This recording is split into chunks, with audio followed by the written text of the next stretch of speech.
주 예수 그리스도의 이름으로 기도하옵나이다. 아멘. 오늘 제목은 원래가 택하심의 증거입니다. 우리 택하심의 증거. 미국의 소설가 오헬리라는 사람을 여러분 아시죠? 그분의 유명한 작품 마지막 입새라는 작품이 있습니다. 늦은 가을에 초라한 2층 지붕 밑 방에 존지라고 하는 소녀가 폐렴을 앓고 있었어요. 근데 이 소녀는 이제 폐렴으로 얼굴은 이제 배직장처럼 아주 얼굴이 하얗게 혈색이 없고 또 기침을 하고 제대로 먹지 못해서 뼈짝 마른 정말 뼈마디만 앙상한 그런 모습으로 살아갑니다. 그런데 폐렴이라는 병보다 더 무서운 것은 이 삶의 의욕을 완전히 상실했다는 거예요.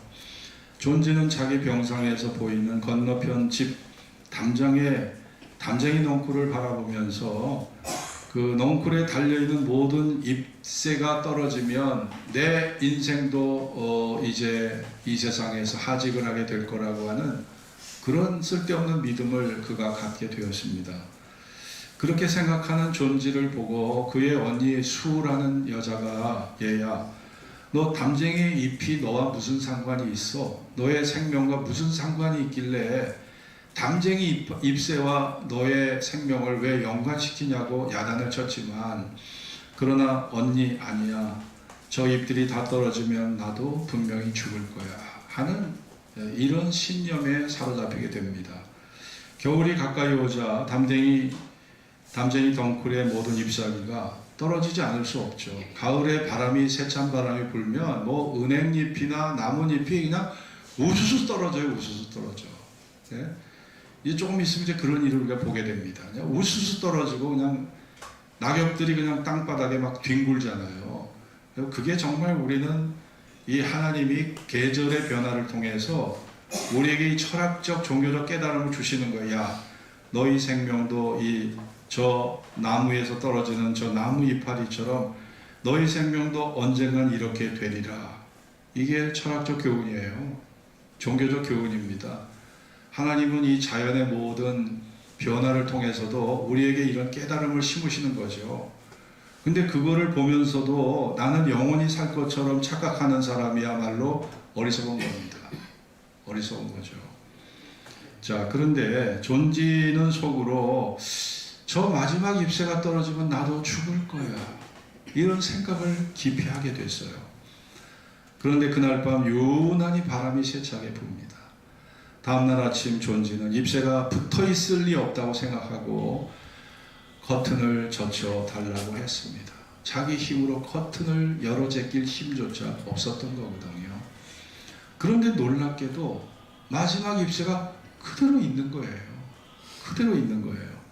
아침 햇살에 환하게 그 마지막 잎새가 비춰지고 있습니다.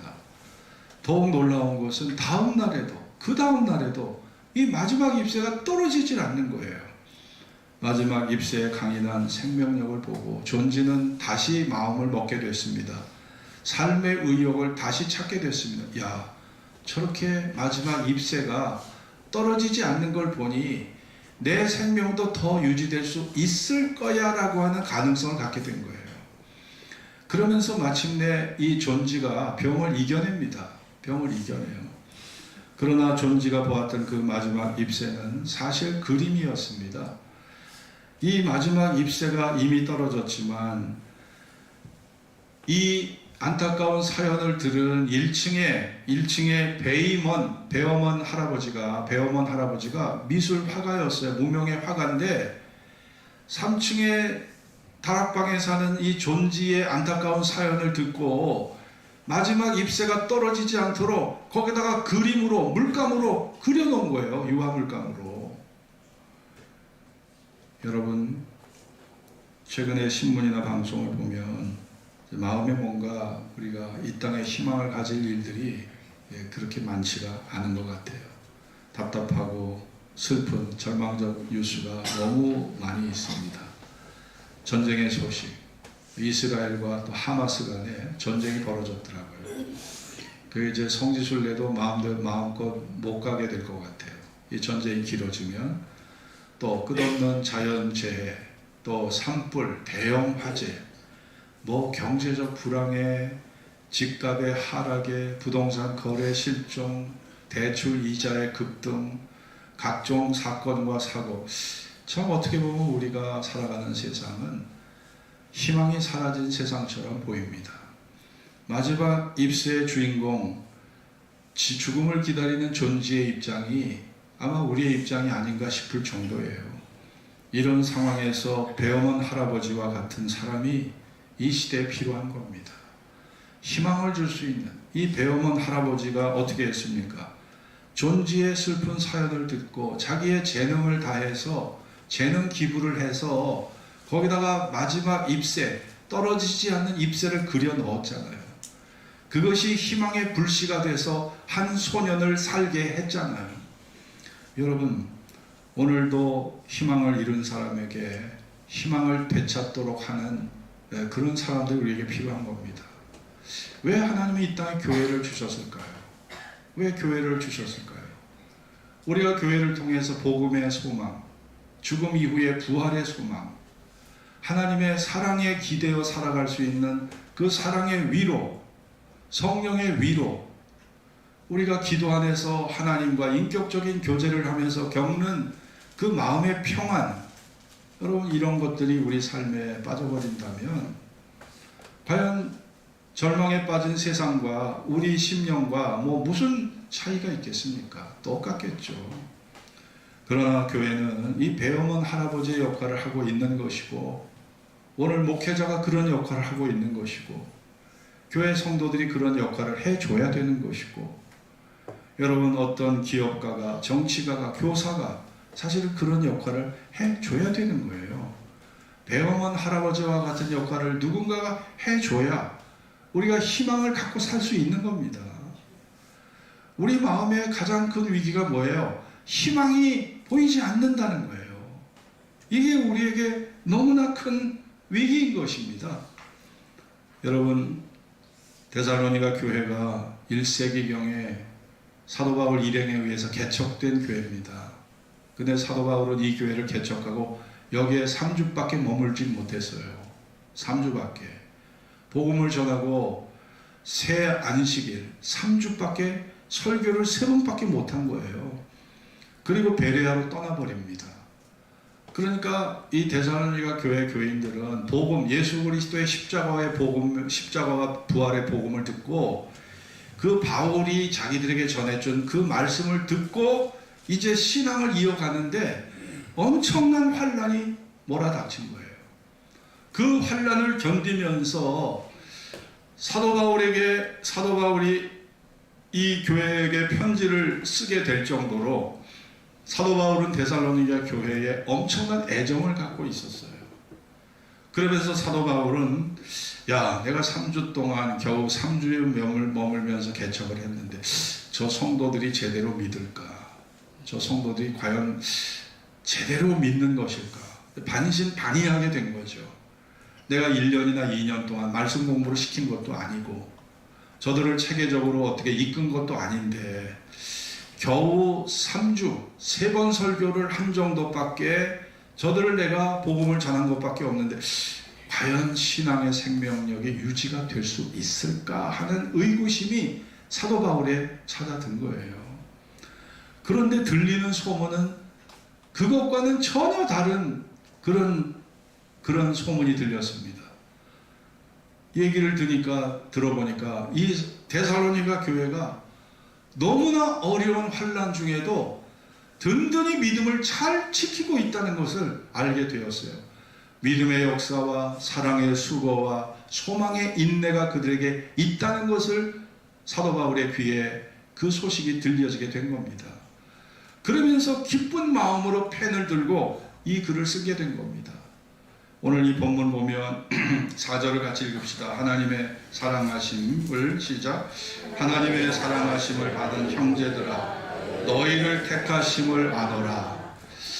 내가 지나가듯 3주에 걸쳐 너희들을 잠깐 방문해서 교회를 세웠지만 너희들이 이렇게 뿌리 깊게 믿음을 이렇게 세워가는 걸 보니 너희들이 하나님 앞에 택함 받은 것을 내가 알겠다. 이게 뭐예요? 사도 바울조차도 야, 이 사람들이 거듭난 신자구나. 이 사람들이 하나님 앞에 정말 택함 받은 사람들이었구나를 확신하게 됐다는 겁니다. 그리고 그 증거가 세 가지예요. 뭐예요? 믿음의 역사, 사랑의 수고, 소망의 인내. 요 세 가지를 보니까 야, 너희가 하나님이 택하신 거듭난 신자라는 걸 내가 확신할 수 있겠구나라고 사도 바울이 그렇게 편지의 글을 여기에 쓰게 됐다는 것입니다. 여러분 여기에 보면은 믿음의 역사, 믿음의 역사. 믿음이라는 것은 구원의 믿음이 있어요. 구원의 믿음. 내가 예수를 믿으면 누구든지 예수님의 핏값으로 용서받고 죄 용서받고 영원히 살게 되는 부활의 소망에 들어가게 되는 겁니다. 주님이 나에게 영생을 선물로 주시는 거예요. 행위의 결과물이 아닙니다.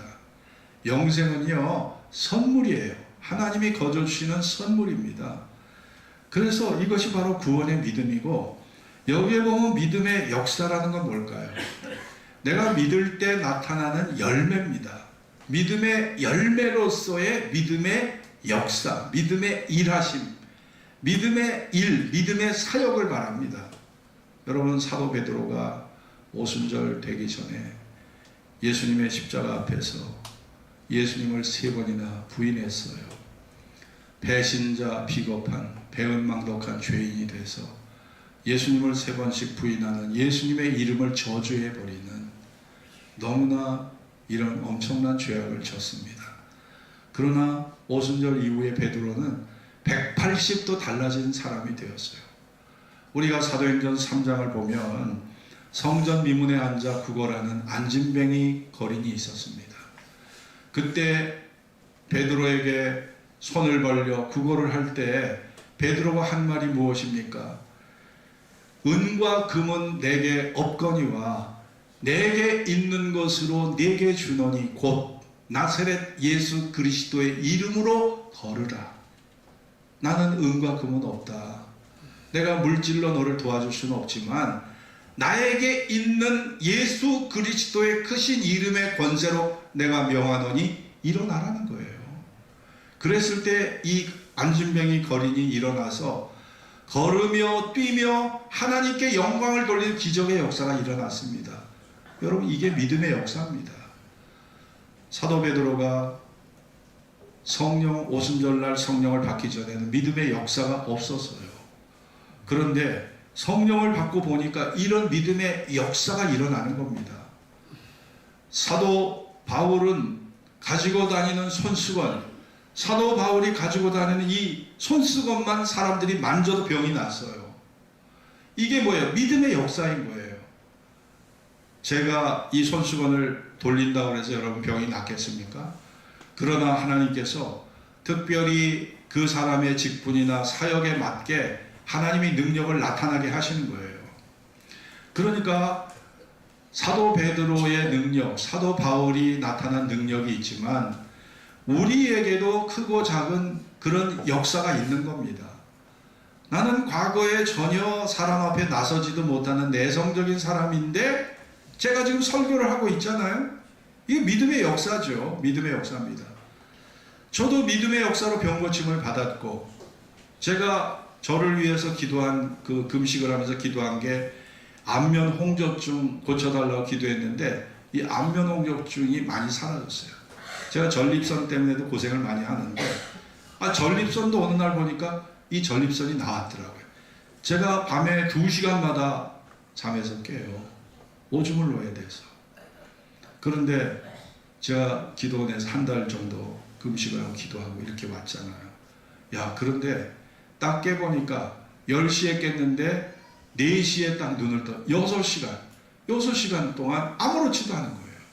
그러니 하나님이 이 병도 고쳐주시다. 이게 다 믿음의 역사입니다. 여러분, 기도 응답의 역사가 이게 믿음의 역사예요. 믿음의 역사. 이게 저에게만 있는 게 아닙니다.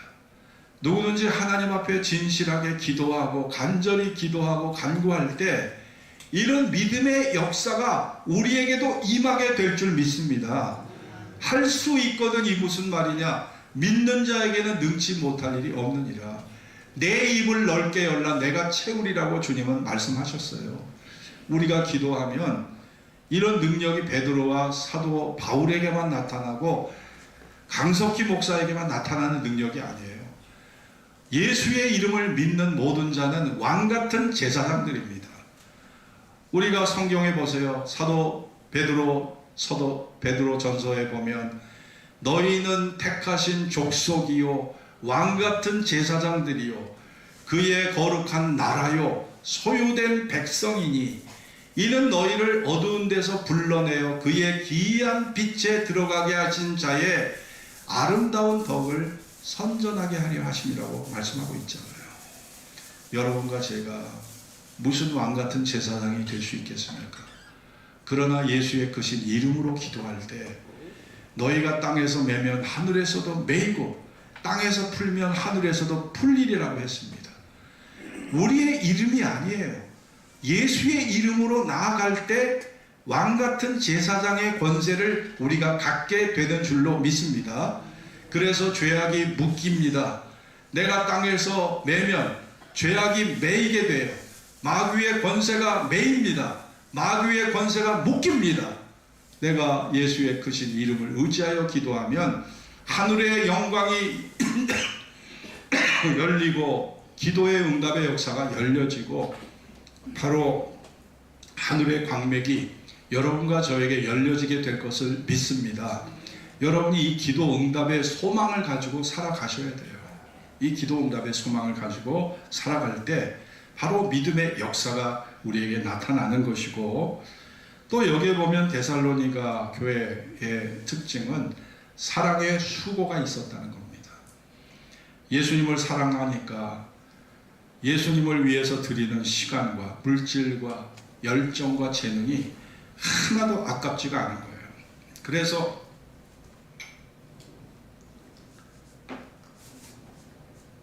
3절을 다시 한번 읽겠습니다. 3절 너희 믿음의 시작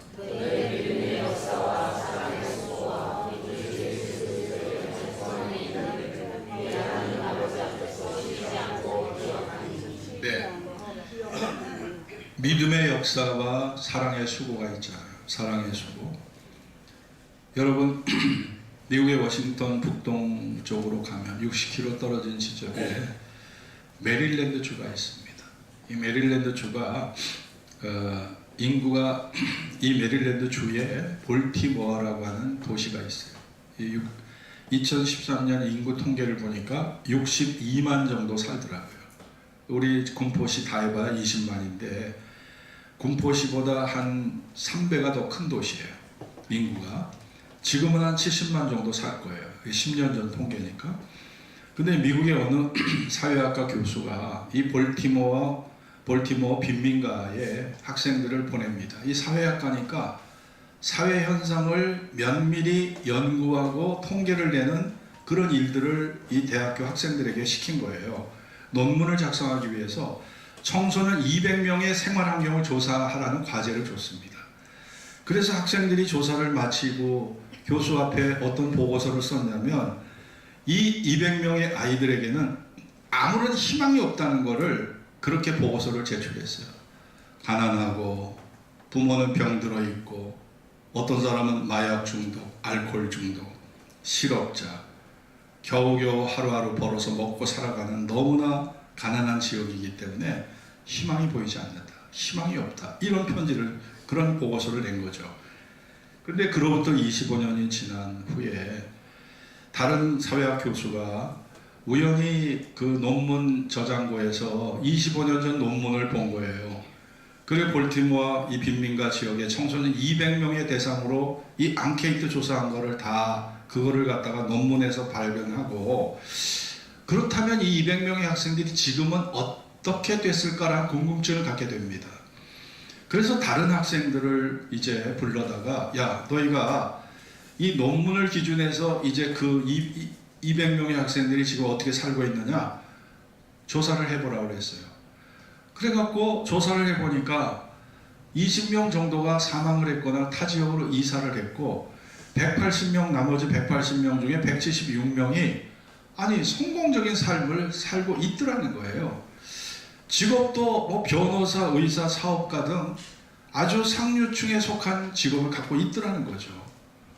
그래서 이 보고서에 교수가 충격을 받았어요. 아니 희망이 없다고 하던 아이들이었는데 아니 이게 어떻게 된 거야 하면서 찾아간 거예요. 찾아가서 개인 면담을 다 했습니다. 200여 명 중에서 176명을 이제 남은 학생들을 다 찾아가 봤는데 그들의 대답이 다 한결같은 일치된 답이 나왔는데 자기들을 가르쳐 주셨던 청소년 시절에 가르쳐 주셨던 한 여선생님 덕분이라는 대답이 동일하게 나온 거예요. 그래서 수소문을 통해서 이 교수가 그 여선생님을 만나게 됩니다. 여선생님을 찾아가서 아니 우리 아이들이 25년 전 아이들에게 도대체 무엇을 가르치셨길래 이 아이들이 이렇게 건강하게 이렇게 바르게 성장했는지 그 성공의 비결이 뭔지 알려달라는 거였어요. 그때 여교사가 비시시 웃으시면서 뭐라고 답을 하셨냐면 교수님 그건 어려운 일이 아니었습니다. 나는 그 아이들에게 저의 사랑을 듬뿍 주었을 뿐입니다. 그 아이들이 가정에서도 소외당해 아빠는 알코올 중독, 마약, 실업자, 엄마조차도 겨우 하루하루 벌어서 살아간 일용직 근로자 이런 환경의 아이들이 대부분이었는데 학교만 오면 이 선생님이 아이들을 웃으면서 안아줘요. 볼에다 뽀뽀를 해줍니다. 그리고 친절하게 모든 질문에 답을 해줘요. 하나의 이름을 다 기억하면서 그 아이들을 정말 엄마 사랑 이상으로 관심을 갖고 애정을 갖고 사랑해 주니까 야, 이 아이들이 공부에 관심을 갖게 되고 학교 오는 것을 즐거워하게 되고 그러면서 이 아이들이 한결같이 성공적인 인생을 살게 됐다는 거죠. 한 여교사의 사랑이 그 청소년들의 미래에 엄청난 축복을 가져오게 했다는 것입니다. 여러분 이것이 바로 사랑의 수고인 거죠. 야곱이가 라헬을 사랑하기 때문에 라헬을 얻기 위해서 7년을 수고했습니다. 그리고 라헬을 얻었어요. 그런데 첫날 밤 들어가서 라헬과 사랑하기 위해서 첫날 밤을 보냈는데 외삼촌이 들여보낸 사람은 라헬이 아니라 큰언니 레아였던 거예요. 그래서 다음날 아침에 큰 사변이 벌어졌습니다. 아니 외삼촌 나에게 어떻게 이럴 수가 있습니까? 내가 외삼촌의 말을 듣고 7년을 수고했는데. 외삼촌 라반이 하는 말이 우리 지방에는 둘째가 첫째보다 먼저 가는 법 없다. 그러니 네가 정말 라헬을 사랑한다면 7년을 더 수고해라. 라헬을 얻기 위해 무려 14년을 수고합니다. 여러분 이게 사랑의 수고입니다. 여러분 정말 우리가 교회 와서 물질로 시간으로 몸으로 재능으로 수고하는 것은 십자가의 사랑을 우리가 경험했기 때문에 하나님의 진리의 말씀의 약속을 진실하게 믿기 때문에 이게 가능한 거예요. 하나님의 말씀이 진실하다고 믿지 못한다면 우리가 하나님 앞에 1,000원짜리 지폐 하나도 드리기가 아까울 겁니다. 우리가 드리는 모든 신앙의 헌신은 사랑의 수고인 것입니다. 내가 하나님 앞에 택함 받은 증거가 뭡니까? 이런 사랑의 수고가 있다는 거예요. 이 사랑의 수고가 있다는 것은 바로 그것이 우리의 택하심의 증거라는 것입니다. 뿐만 아니라 데살로니가 교인들에게는 소망의 인내가 있었습니다. 소망의 인내. 이 소망은 재림의 소망입니다. 예수님이 장차 오실 것이다. 이 데살로니가 교회가 얼마나 재림을 사모했는지 주님이 마치 당장 오실 거라고 믿었기 때문에 이 말씀을요 100% 확신했기 때문에 일도 하지 않았어요. 일도 하지 않고 그냥 예수님의 재림만 기다리는 거예요. 기도하고 찬송하고 예배드리면서 예수님의 재림만 기다린 거예요. 그래서 사도 바울이 데살로니가 후서에 보면 일하기 싫어하거든 먹지도 말라. 왜냐? 아니 얼마나 재림을 사모했으면 일도 하지 않고 그냥 찬송만 부르면서 예배만 드리려고 하니까 이런 편지를 써야 될 정도로 이 사람들의 재림신앙이 대단했던 거거든요. 이런 소망을 가지고 이 사람들이 살았다는 겁니다. 그거를 보니 너희의 택하심을 내가 안다. 그렇게 사도 바울이 여기에 전하게 된 것입니다. 저에게도 사실 제가 목사지만 저에게도 4가지의 소망이 있습니다. 첫째는 기도 응답에 대한 소망. 제가 기도하는 거 하나님이 반드시 이루어 줄 거라는 소망이 저에게 있어요. 두 번째는 하나님은 반드시 합력해서 선을 이루게 하신다는 소망이 저에게 있습니다. 세 번째는 약속의 말씀이 반드시 이루어질 거라는 소망이 있어요. 인간의 계산과 인간의 판단으로는 어리석어 보이는 환경처럼 보이지만 하나님의 약속의 말씀은 진실하고 영원하기 때문에 반드시 그 약속대로 이루어질 거라는 소망을 저는 갖고 있습니다. 또 하나는 부활의 소망과 주님을 만나게 될 그 영광스러운 천국의 영광을 바라보는 그 소망의 그런 믿음을 저는 갖고 있습니다. 저만 그러겠습니까? 여러분에게도 그런 소망이 있을 걸 믿습니다. 영국의 한 마을에 구두수선을 하는 윌리엄 캐리라는 청년이 살고 있었는데 어느 날 그가 주님을 알게 되었고 하나님 앞에 헌신을 하게 됩니다. 몸과 마음을 다 바친 헌신으로 25세 때 신학교에 들어가서 목사 안수를 받게 됩니다. 그리고 1792년 31살 나이에 인도 선교사로 파송을 받게 됩니다. 그런데 인도에 도착한 후 그는 감격과 열정을 다해 복음을 전했지만 그에게 다가온 삶의 현실은 너무나 혹독했습니다. 너무나 큰 불행이 찾아온 거예요. 인도에 도착한 지 1년 만에 총명한 눈을 가진 5살짜리 아들이 바로 아들을 잃게 됩니다. 인도 땅에서 아들이 죽어버려요. 아내는 그 충격으로 정신분열에 걸립니다. 아니 선교사 부인이 정신분열증에 걸려서 시달리다가 아내도 죽어요. 그러니 여러분 1년 만에 장례식을 2번이나 치른 거예요. 아니 선교하러 왔지 내가 장례 치르러 온 것도 아닌데 그 장례도 남의 식구가 아니라 내 식구, 내 아들과 내 아내가 둘 다 죽은 거예요. 여러분 같으면 선교하겠습니까? 선교할 맛이 나겠습니까? 야, 이거 나는 선교사로서 하나님 부르신 게 아니야. 하나님도 날 버리신 것 같아. 내가 접고 고국으로 가서 새 장가 들고 다시 인생 새 출발하자. 아마 그렇게 생각하지 않겠습니까? 우리 같으면. 근데 이 사람은요 하나님 앞에 아주 마음이 요지부동이에요. 하나님이 나를 인도로 부르셨다는 거에 대해서 1%도 의심을 안 하는 거예요. 7년 동안 계속 선교를 합니다. 한 사람도 그러나 예수 믿는 사람이 없어요. 얼마나 불신의 세력이 강한지 전도를 해도 씨알이 먹히질 않는 거예요. 1812년 20년이 지난 무렵에 인도 사람이 쓰는 벵가로를 가지고 성경 번역을 해야 되겠다. 이 사람들이 아직 인도 말로 된 성경이 없기 때문에 하나님 말씀을 접할 기회가 없으니까 믿음이 없는 거니 내가 인도 말로 된 성경을 번역해야 하겠다고 생각해서 영어를 가지고 인도 말 벵가로로 이 성경을 번역을 합니다.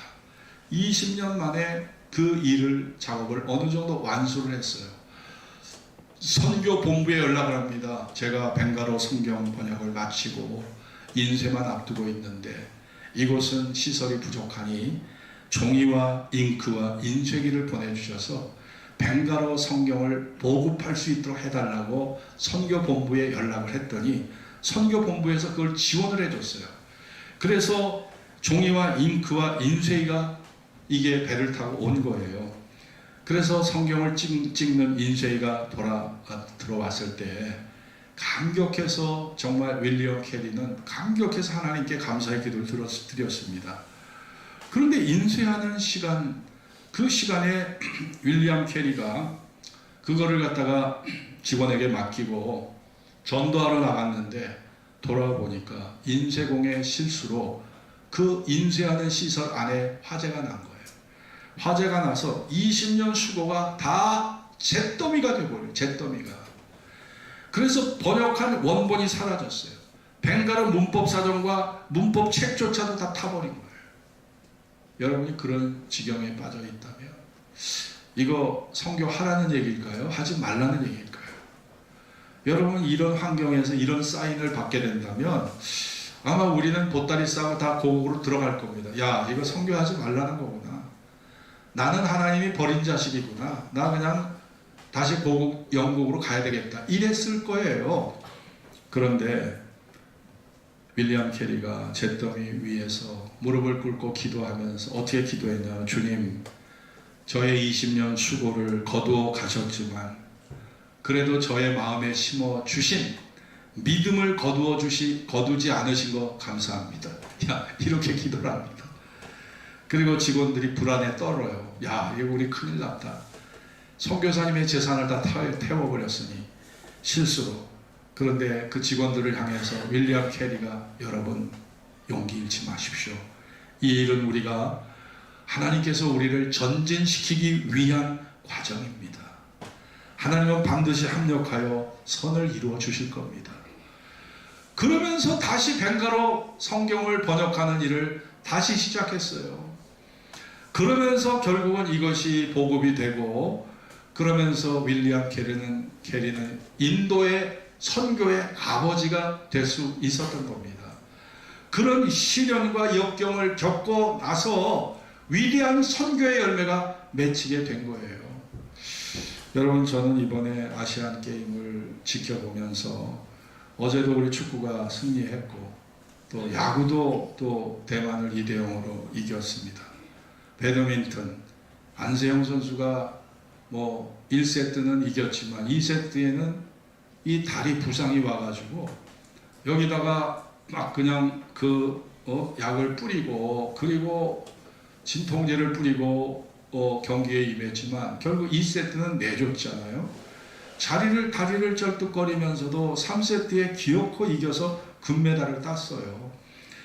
이 금메달 따는 선수 하나하나의 그 모습을 살펴보면 어느 하나도 예사로운 게 하나도 없더라고요. 탁구든 뭐 유도든 뭐 수영이든 태권도든 뭐 하나도 예사로운 게 하나도 없더라고요. 그러니 여러분, 우리가 어떤 영광을 이루기 위해서 어떤 목표에 도달하고 금메달을 따기 위해서는 정말 그 젊은 선수들이 얼마나 피나는 수고를 했고 희생을 했고 얼마나 절제와 인내의 시간을 보냈는가를 우리가 왜 생각해 보지? 예? 우리가 생각해 봐야 하지 않겠습니까? 여러분, 우리가 그런 소망이 있기 때문에 금메달의 소망이 있기 때문에 다 참고 견디면서 그 목표를 위해 달려왔던 사람들이 금메달, 은메달, 동메달을 딸 수 있었던 것이고 저는 그 대회에 참석한 모두가 다 금메달감이라고 생각해요. 여러분, 우리가 하나님 앞에 큰 성과와 이 땅에서 큰 어떤 성취를 거두지 못했다 할지라도 믿음 하나를 지키면서 살았던 그 인내를 하나님은 보상해 주실 겁니다. 여러분이 어떤 큰 열매와 성과가 없다 할지라도 평생 믿음 하나 지킨 거, 그거 하나도 위대한 거예요. 그거 하나만으로도 위대하다고 저는 생각을 합니다. 폴란드의 철도원 얀 그리제프스키라고 하는 사람이 철도청에서 근무하다가 객차와 머리를 부닥쳐서 뇌 손상을 입게 됩니다. 심장도 뛰고 숨도 쉬는데 의식이 깨나질 않았어요. 병원에 찾아가도 의사는 죽은 것이나 다름없다는 뇌사 판정을 내렸습니다. 그의 아내는 사랑하는 남편을 떠나보낼 수가 없어서 여보, 당신 숨을 쉬고 있으니까 여전히 당신 내 남편이에요. 당신이 떠나는 것보다 살아서 내 옆에 있어주기만 해도 나는 감사해요. 그러면서 남편에게요, 그 뇌사 상태에 빠진 남편을요 20년을 간호했어요. 20년을 돌봐줬어요. 그런데 사고가 난 지 20년 만에 이 그리제프스키라고 하는 이 철도 노조원이 살아난 거예요. 1988년에 사고를 입었는데 2008년에 눈을 뜬 거예요. 이게 해외 토픽에 나온 얘기입니다. 그르제프스키가 눈을 떠보니까 20년 만에 세상이 완전히 변해 있는 거예요. 폴란드가 공산주의 국가였는데 민주주의 국가가 됐어요. 20년 전에는 상점에, 동네 앞 상점에 찾아가도 먹을 거리가 없었는데 20년 후에 눈을 떠보니까 먹을 게 잔뜩 펼쳐져 있는 거예요. 그리고 그가 마주한 세상 중에 제일 신기한 게 이 스마트폰이었다고 합니다. 이 스마트폰을 이제 보면서 너무 신기해했다는 거예요. 그 제프스키가 자기 부인에게 한 말이, 여보, 내가 보기에 세상은 불평할 일이 하나도 없네. 내가 원했던 게 다 이루어져 있어. 이렇게 고백을 했다는 거예요.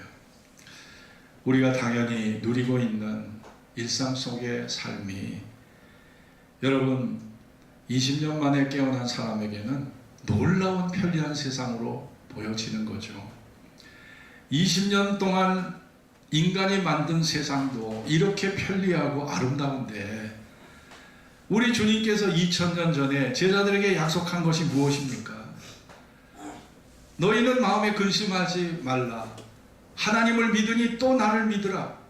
내 아버지 집에 거할 곳이 많도다. 내가 너희를 위하여 처소를 예비하러 가노니, 내가 너희를 위하여 처소를 예비하면 내가 다시 와서 너희를 내게로 영접하여 나 있는 곳에 너희도 있게 하리라. 여러분, 20년이 아니에요. 2000년 세월이 흘렀습니다. 예수님이 2000년 동안 생각하고 아이디어를 내고 디자인하시고 다듬고 가꾸고 세밀하게 만든 내 집이, 하늘의 내 집이 얼마나 아름다울까 여러분 상상해 보셨나요? 여러분, 그 소망이 있기 때문에 우리는 주님 앞에서 그 약속을 보고, 약속을 바라보고 우리가 기다리는 거예요. 인내하는 것입니다. 그 영광을 바라보고 우리가 참고 기다리고 인내하는 것입니다. 그 영광의 약속이 없다면 보따리 싸고 세상의 길로 갈 수도 있겠죠.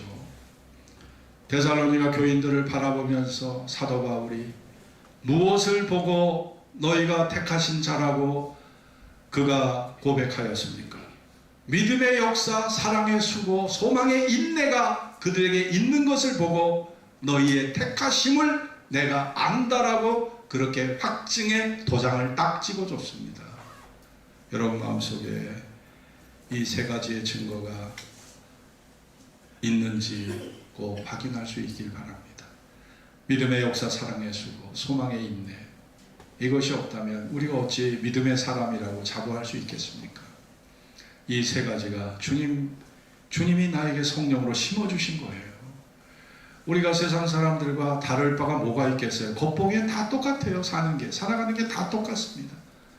영적으로 보면 하늘과 땅만큼이나 차이가 있는 거예요. 우리 안에는 이 믿음의 역사, 사랑의 수고, 소망의 인내가 있어요. 이것이 결국 우리가 이 세상의 죽음으로 우리가 눈을 감고 저 세상에서 부활의 생명체로 눈을 뜰 때, 여러분, 바로 이 세 가지의 증거가 우리에게 영광을 가져오고 영광스러운 약속과 영광스러운 삶의 현실로 하나님의 모든 약속의 진실함이 우리에게 드러나는 순간을 우리가 맛보게 될 줄로 믿습니다. 우리가 이 믿음을 가지고, 여러분, 우리가 살아가는 세상은 근심과 두려움과 절망이 가득한 세상이지만 우리의 마음은 믿음의 역사와 사랑의 수고와 소망의 인내를 품고 이런 신령한 차원의 삶을 살아가시는 그런 저와 여러분이 될 수 있기를 주의 이름으로 축원합니다. 기도하겠습니다. 오늘 주신 말씀을 기억하면서 여러분, 안 믿는 사람이나 믿는 사람이나 살아가는 거 다 똑같아요. 겉보기에는 다를 게 하나도 없어요. 그러나 영적으로 볼 때 우리는 다릅니다. 저들과 다른 거예요. 믿음의 역사, 사랑의 수고, 소망의 인내가 이게 택하심의 증거인 것입니다. 우리에게 소망이 없다면 여러분, 우리가 이 자리에 올 이유가 뭐가 있었겠습니까? 우리에게 하나님의 약속의 진실함을 믿는 믿음이 있기 때문에 우리가 지금 인내하고 있는 것입니다. 그리고 주님의 재림의 때가 올 것입니다. 반드시 부활의 순간이 올 것입니다. 우리가 눈을 뜰 때, 죽음으로 하나님 앞에 다시 태어나 눈을 뜨게 될 때, 우리 주님이 약속한 2000년 동안 준비하신 우리의 하늘의 새집이 여러분의 눈앞에 펼쳐지게 될 것입니다. 우리가 이 영광을 우리가 바라보는 믿음으로 오늘도 우리가 마음속에 모든 근심을 주님께 맡기고 기쁨과 아름다운 믿음의 역사로 다시 일어설 수 있는 나 자신이 되기를 기도합시다. 다 같이 합심으로 기도하겠습니다.